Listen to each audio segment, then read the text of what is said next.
Hello students, third year students का sixth lecture है। हमने फिफ्थ लेक्चर में आपका थर्ड टॉपिक पढ़ा था, विपणन धारणा के मुख्य घटक। उसके 3 घटक हैं मुख्य।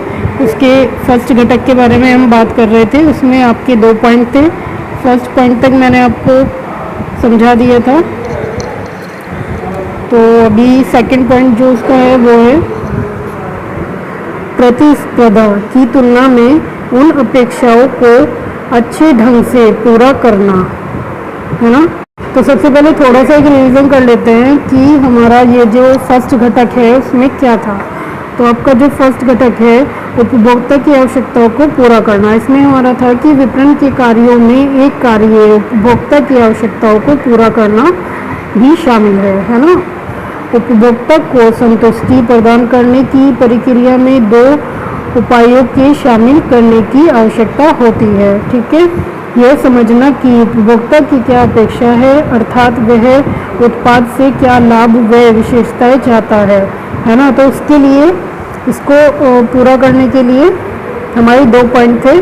तो उन्होंने एक पॉइंट आपको ये बताया था कि यह समझना कि उपभोक्ता की क्या अपेक्षाएं हैं, है ना, अर्थात वह उत्पाद से क्या लाभ व विशेषताएं चाहता है। इसको मैंने आपको डिफाइन कर दिया था। उसके बाद आपका सेकंड ये है प्रतिस्पर्धा की तुलना में, मतलब कि ये प्रतिस्पर्धा किसको कह रहे हैं, ये प्रतिस्पर्धा का मीनिंग आते हैं एक तरीके से नकल को कह सकते हैं कि वैसे तो ये होता है कॉम्पिटेटिव, मतलब कि एक तो होता है कि कंपटीशन, है ना। मानो आपका कोई कंपटीशन है, इसमें आप जितनी अच्छी आपकी ड्राइंग है उतनी ही अच्छी किसी और बंदे की भी ड्राइंग है, तो वो आपका उससे कंपटीशन है कि उसका अच्छा बनेगा या आपका अच्छा बनेगा।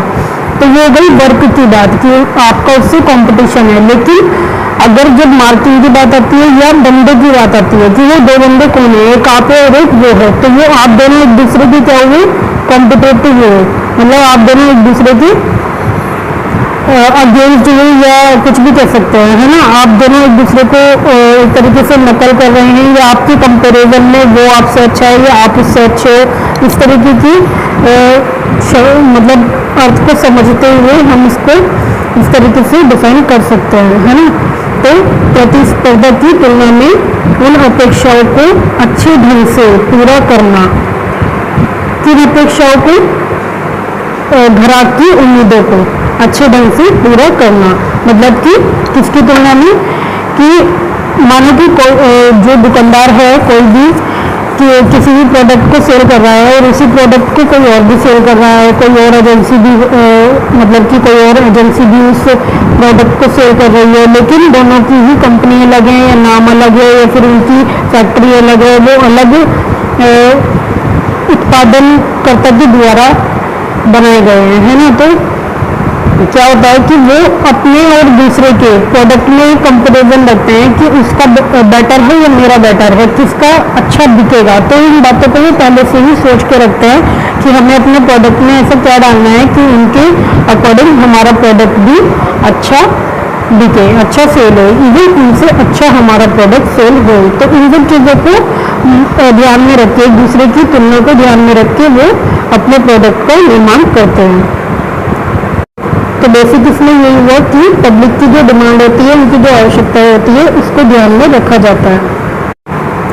फिर है आपका वास्तव में कुछ उपभोक्ताओं की आवश्यकताएं एवं अभिलाषाएं सुस्पष्ट होती है। मतलब कि ये बोल रहे हैं कि कुछ ग्राहक ऐसे होता है, वास्तव में हकीकत में कुछ ग्राहक ऐसे होते हैं जिनकी आवश्यकताएं और अभिलाषाएं मतलब मन की इच्छा, है ना, उनकी जो भी ज़रूरत होती है सुस्पष्ट होती है, मतलब कि क्लियर होती है ना। तो वो कह रहे हैं उसके बारे में, जैसे वो उस बात को बताने के लिए वो एग्जाम्पल दे रहे हैं कि जैसे मतलब कि कुछ ग्राहक तो होते हैं कि अपनी बात मुँह से कहते नहीं हैं, बस पूछते हैं कि इस तरीके का कोई कुछ सामान है क्या, लेकिन वो बताएंगे नहीं कि उनको क्यों चाहिए ये सामान, है ना।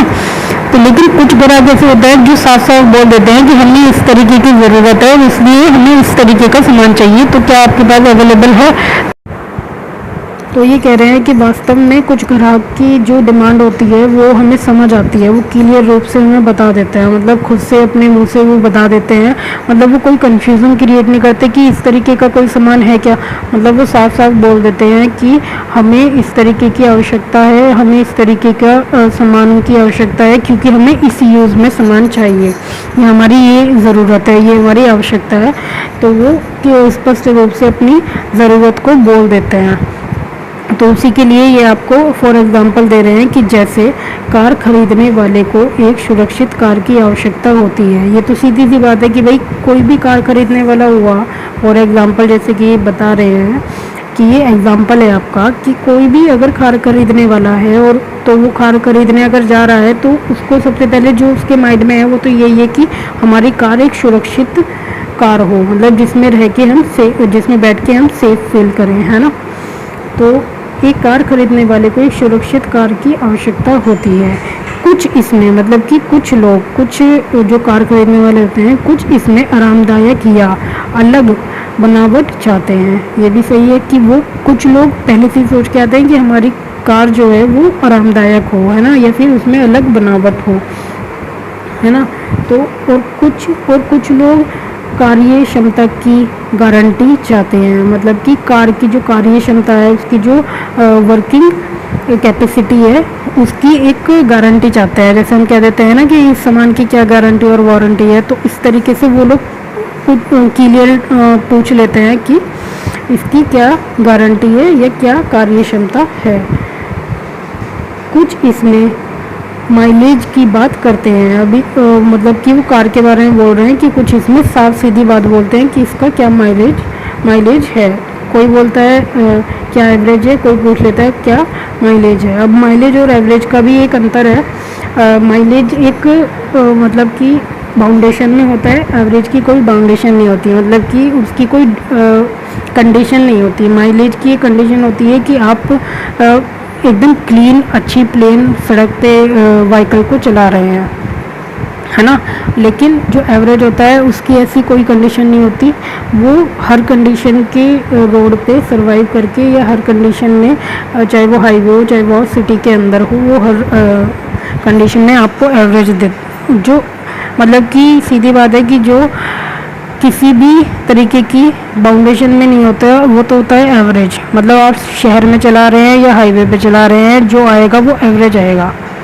लेकिन माइलेज क्या होता है, माइलेज वो होता है जिसमें आपको थोड़ी सी क्लियरिटी चाहिए होती है, आपको एक प्लेन सड़क होनी चाहिए या अच्छी सड़क होनी चाहिए, उसमें है ना डेप्थ नहीं होनी चाहिए, तो उसको हम माइलेज में कहते हैं। तो लेकिन बेसिकली मतलब दोनों का एक ही है कि 1 मीटर फ्लू में कितनी वो दूरी तय कर सकते हैं, मतलब दोनों का एक ही है, बस कंडीशन अलग अलग है ना। तो वो माइलेज उस चीज़ को बोल रहे हैं। तो ये सब एक कार खरीदने वाला ग्राहक इस तरीके के क्वेश्चंस पूछता है, तो वो क्या हो जाती है, उनकी आवश्यकताएं, ज़रूरतें, उनकी चाहत कि वो क्या चाहते हैं अपने प्रोडक्ट से। तो ये उसी के बारे में कह रहे हैं कि कुछ उपभोक्ता अपनी बात को स्पष्ट कह देते हैं, अपनी अभिलाषाओं को स्पष्ट प्रकट कर देते हैं, ठीक है। तो आगे इन्होंने बताया है कि इस प्रकार, मतलब कि ये जो एग्जाम्पल दिए गए हैं, इनको समझने के बाद समझ में आता है कि इस प्रकार निर्माता संगठन उपभोक्ताओं की आवश्यकताओं को समझने और उनको पूरा करने पर पूर्ण रूप से ध्यान देते हैं। निर्माता कौन, बनाने वाले, है ना, उत्पादककर्ता। तो संगठन कौन, वही जो मैंने आपको पहले बताया था कि अपने सारे संगठनों को, मतलब कि जो उनके माल को पब्लिक तक पहुंचाते हैं, वो जो सारे उनके संगठन हो गए, जो तरीके हो गए उनके जितने भी, उन सभी संगठनों को उपभोक्ताओं की आवश्यकताओं को समझने, मतलब कि समझने और उनको पूरा करने पर पूर्ण रूप से ध्यान देते हैं, है ना। तो समझ आ ही गया होगा आपको कि वो उनकी मतलब कि वो उन्हें कहते हैं कि आप उपभोक्ताओं की इन सब बातों को ध्यान में रखा करें, ताकि हम लोग उन पर काम कर सकें, ठीक है। अब आगे आपका आता है और जो उत्पाद की आवश्यकताओं और फायदों के द्वारा उपभोक्ता की आवश्यकताओं को सुस्पष्ट करने में अगुवा होते हैं, वे सफल भी रहते हैं। तो यहाँ पे ये कह रहे हैं जो और जो उत्पाद मतलब कि आपका प्रोडक्ट हो गया, उत्पाद की विशेषताओं की मतलब कि उसकी विशेषताओं, जैसे कि यहाँ पे आपको एग्जांपल कार का दिया गया था, तो हम यहाँ पे भी कार को रख लेते हैं। आपका उत्पाद हो गया कार, उसकी विशेषताएं होगी कि उसके अंदर क्या गुण है, और उनके फ़ायदे हो गए कि उसमें हमें क्या फ़ायदा है कि हमारा पेट्रोल कम लगता है, जैसे इस तरीके के फ़ायदे हो गए के द्वारा उपभोक्ता की मतलब कि ग्राहक की जो उसको खरीद रहा है कि आवश्यकताओं को सुस्पष्ट करने में अगुवा का यहाँ पे क्या मीनिंग है। ये जो वर्ड है अगुवा, ये बहुत कम यूज़ किया जाता है, तो इसका मीनिंग आप यहाँ पे अपनी नोटबुक में नोट करेंगे। इसका मीनिंग है लीडर,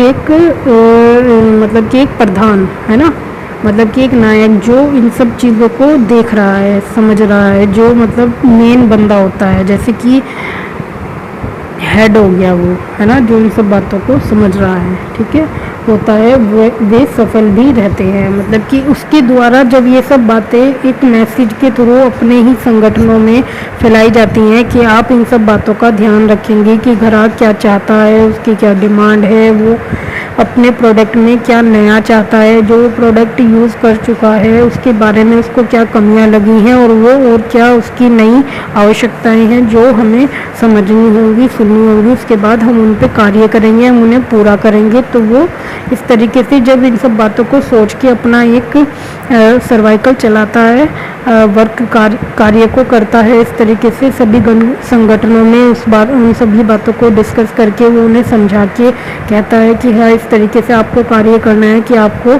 सबसे पहली प्रायोरिटी यही रखनी है कि ग्राहक की बातों को, उनकी ज़रूरतों को, उनकी आवश्यकताओं को आप समझें और उन्हें अंत तक पहुँचाएँ। तो फिर क्या होता है कि वो जब इस तरीके से कार्य करते हैं तो वो उसमें सफल भी होते हैं, ठीक है। तो एक तरीके से ये आपका पूरा यही है मैटर कि ग्राहक को किस तरीके से उनकी आवश्यकताओं की पूर्ति की जाती है, उपभोक्ताओं की किसके द्वारा, निर्माताओं के द्वारा। तो ये सब इसी चीज़ को डिफाइन कर रहे हैं। अभी आपका सेकंड टॉपिक जो आता है वो आपके 7th लेक्चर में हम डिस्कस करेंगे, पढ़ेंगे और फिर इसके बारे में समझेंगे, ठीक है। Okay students, take care.